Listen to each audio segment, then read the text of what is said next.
ce qu'a dit le vieillard Siméon lorsque la Sainte Vierge et Saint Joseph sont venus présenter l'enfant Jésus au temple. Le vieillard a dit que cet enfant représentait un signe de contradiction. Et en effet, toute l'histoire de 2000 années de christianisme ont prouvé en effet que les gens, devant le fait de la venue de notre Seigneur dans ce monde, de la venue du Verbe de Dieu dans ce monde, se sont séparés. Alors que notre Seigneur devrait être un signe d'union, un signe de charité, un signe de paix, son nom est agréable aux uns et d'autres ne peuvent pas le supporter.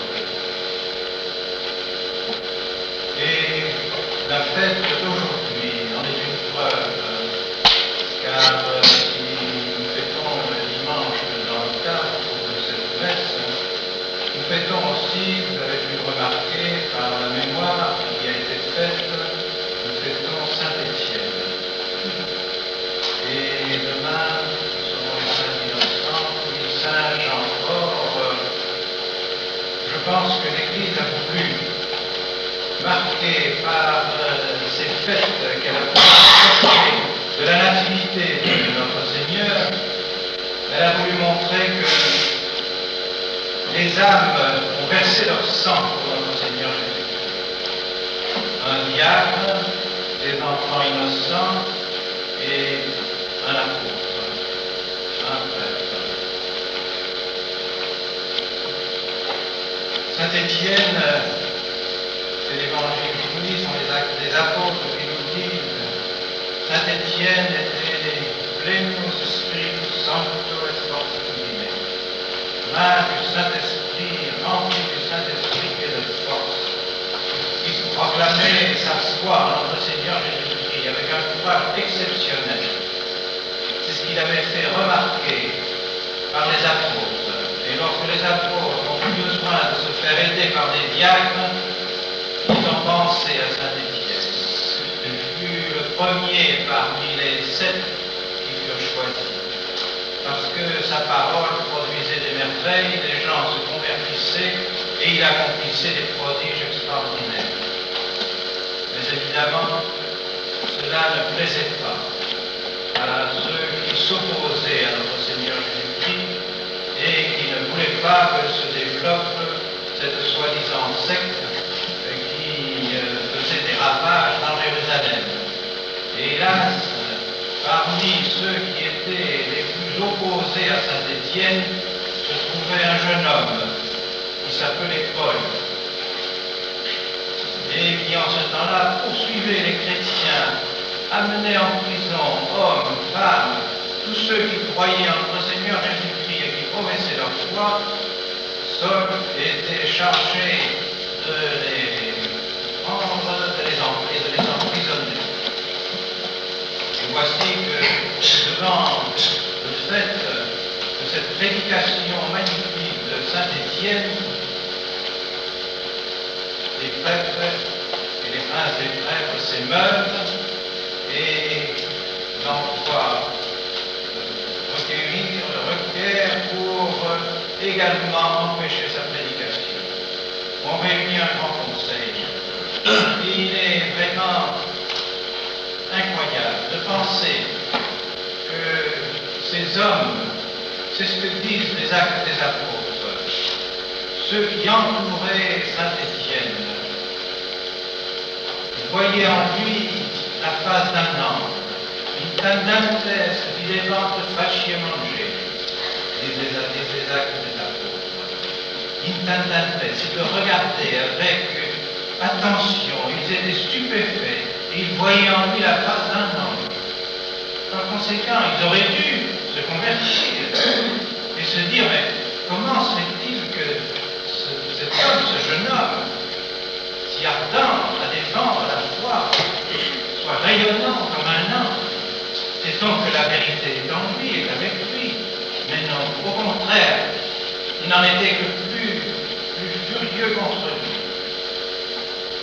alors, le prince des prêtres s'adresse à des faux témoins qui étaient venus pour déposer contre saint Étienne, qui disent que Étienne voulait la disparition du temple et qu'il disait que bientôt ce temple disparaîtrait.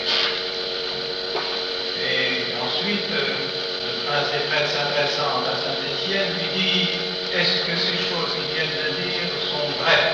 Qu'en penses-tu? Et saint Étienne, faisant comme fit saint Pierre après la Pentecôte, et comme le dit saint Paul plusieurs fois, comme le racontent les actes des apôtres, développa alors toute l'histoire des Hébreux, depuis Abraham jusqu'aux temps actuels, pour montrer comment la Providence avait conduit le peuple juif pour le Messie, pour préparer le Messie, pour préparer celui qui devait venir. Tout était orienté dans ce peuple choisi pour donner ce fruit magnifique qui devait être le Messie, le roi d'Israël, mais non pas un roi temporel comme ça a été beaucoup de Juifs, mais ce roi spirituel qui aurait dominé sur le monde, mais qui aurait surtout entraîné derrière lui toutes les âmes, toute l'humanité. Et nécessairement, pour que s'accomplissent ces prophéties, en effet, le temple devait disparaître pour faire place à ce temple qu'était notre Seigneur Jésus-Christ lui-même. Et notre Seigneur l'avait bien dit à ses apôtres: démolissez ce temple et je le rebâtirai en 3 jours. Et il parlait de son corps. Et en effet, ce corps est ce temple de Dieu, temple immortel, qui ressuscité désormais est au ciel pour l'éternité. Il y a des incidents que les princes des prêtres et tous les ennemis de saint Étienne s'entendent parler, et surtout lorsqu'ils concluent de cet exposé de l'histoire d'Israël, et qu'il leur dit: vous êtes semblables à vos prédécesseurs, vous avez toujours persécuté les prophètes, vous avez toujours refusé la vérité. Dieu a tout fait pour que vous croyiez, Dieu a tout fait pour que vous soyez le peuple choisi, et vous avez tué les prophètes, et maintenant vous venez de tuer celui que Dieu vous a envoyé, le Messie, vous venez de le crucifier. En entendant cela, les actes des apôtres disent: dites ces 40 tours incordico summis. Ils avaient le cœur outré de colère, leur cœur éclatait en quelque sorte de colère contre saint Étienne qui ainsi les reprenait et désirait par là leur faire prendre conscience du péché qu'ils étaient en train de commettre en empêchant la prédication de notre Seigneur Jésus-Christ, en empêchant de prêcher que notre Seigneur Jésus-Christ était le roi et le maître du monde entier, et qu'il était venu pour sauver les âmes, qu'enfin le peuple juif avait produit celui qui devait naître et qui devait racheter le monde. Et alors ils se précipitèrent sur lui et le lapidèrent. Et saint Étienne, bien loin de maudire ceux qui le lapidaient, s'agenouilla et demanda à Dieu d'avoir pardon de ceux qui le font souffrir et de leur pardonner leurs crimes, afin que le martyre qu'il subit puisse être l'occasion pour eux de leur conversion. C'est ainsi qu'il mourut. Bien, c'est là, je pense, un exemple extraordinaire de ce que représente toute l'histoire de l'Église. On est surpris, on est stupéfait de penser que l'Église qui a manifesté par l'Esprit Saint tant de signes de sainteté, que d'âmes généreuses, que de saints l'Église nous a proposé, que de bienfaits l'Église a répandus tout au cours de son histoire en ce monde, bienfaits de toutes sortes, non seulement bienfaits spirituels, mais bienfaits matériels, bienfaits temporels. Eh bien, les ennemis de l'Église ne veulent pas voir. Notre Seigneur est vraiment un signe de contradiction. Et aujourd'hui encore, en notre époque, nous sommes stupéfaits à la pensée que tant et tant de personnes ignorent notre Seigneur Jésus-Christ et veulent lutter contre pas entendre ce nom. Ne peuvent pas entendre ce nom.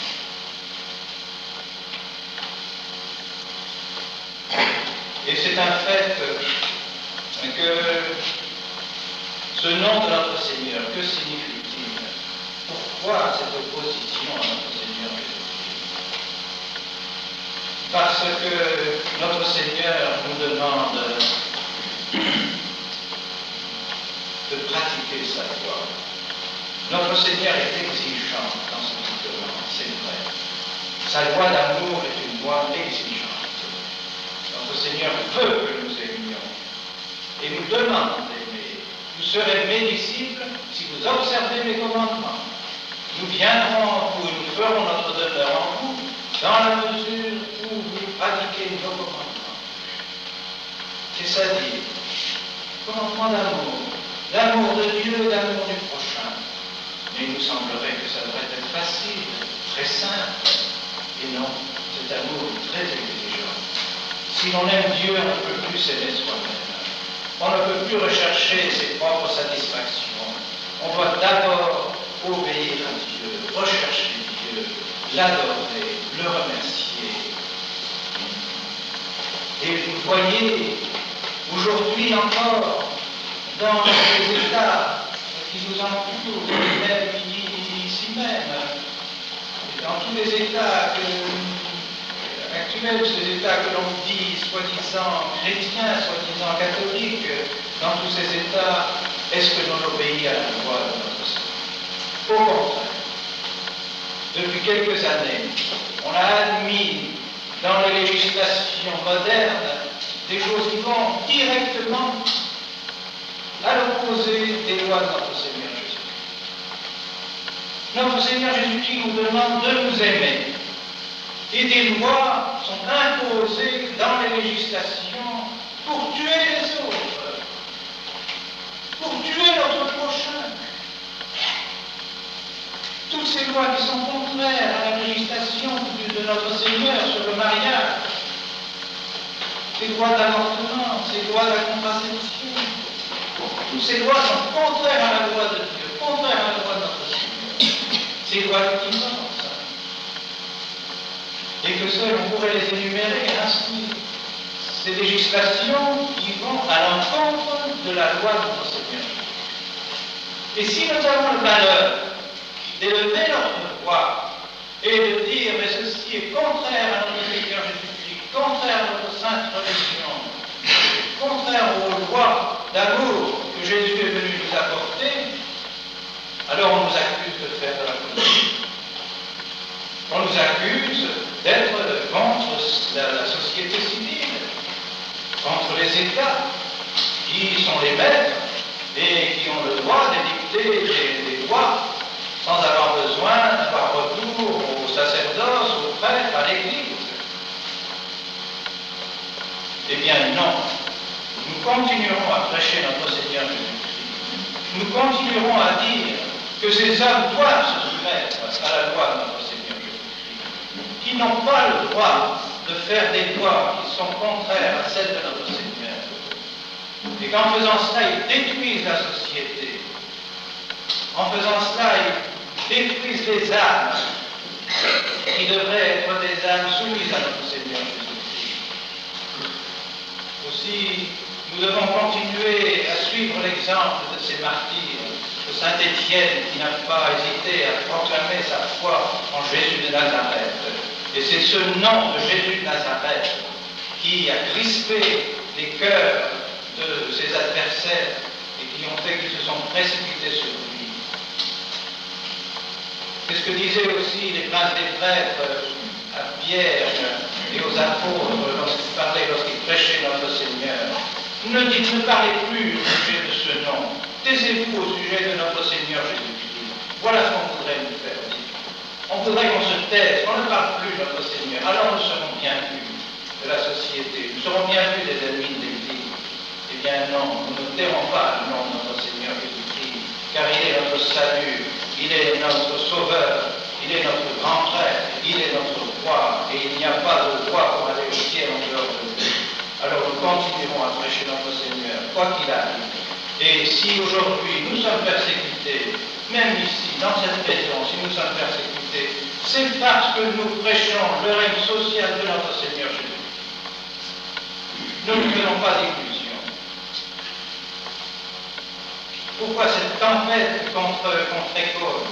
Sinon parce qu'ils savent qu'ici nous prêchons notre Seigneur Jésus-Christ, et que ceux qui sortiront d'ici prêcheront le règne de notre Seigneur Jésus-Christ.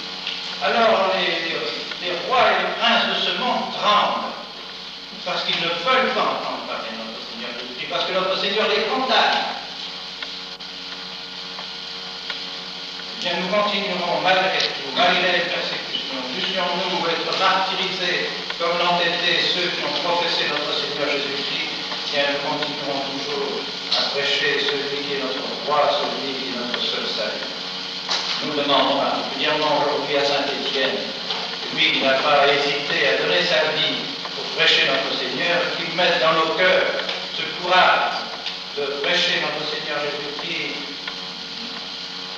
envers et contre tout, en toute occasion, afin que les âmes le connaissent et afin que les âmes qui veulent venir à notre Seigneur Jésus-Christ puissent venir et puissent aimer notre Seigneur Jésus-Christ, trouver en lui son salut. Nous demandons toujours à la très sainte Vierge Marie, elle qui n'a pas eu d'autre nom sur ses lèvres que celui de son divin Fils, comme on dit